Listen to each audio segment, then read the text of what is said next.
Всем привет! Решил посмотреть, сколько тянет у нас сигнализация АКБ из АКБ нашего скутера. Для этого взял прибор чуть поточнее, чем мой гаражный.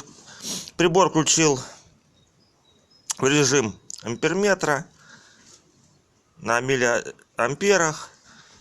Видим значение. Чуть больше 12 миллиампер.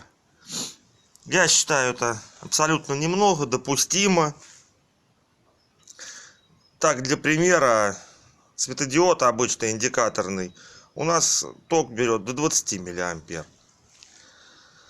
И еще небольшая радость. Приехал наконец-то заказанный кофр назад. Вот так он примерно будет стоять, выглядеть.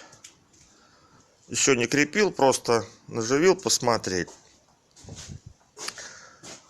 Скажу, качество просто порадовало от души.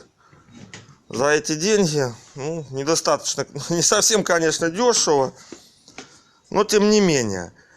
Пластик я выбрал вариант матовый.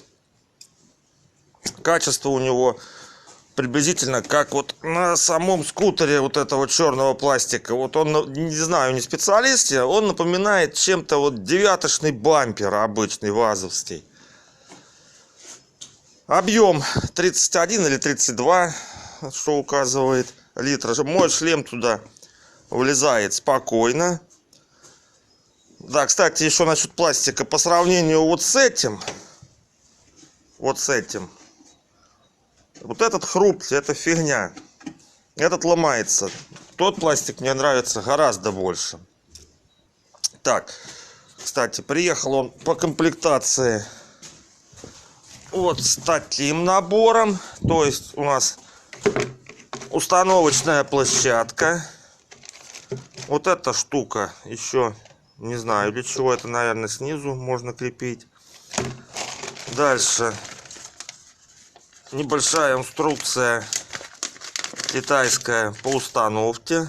То есть тут можно, видим, на различные виды багажников. Тут китайцы показывают, какие у них есть модели продажи. Так, крепеж, ключики, еще крепеж.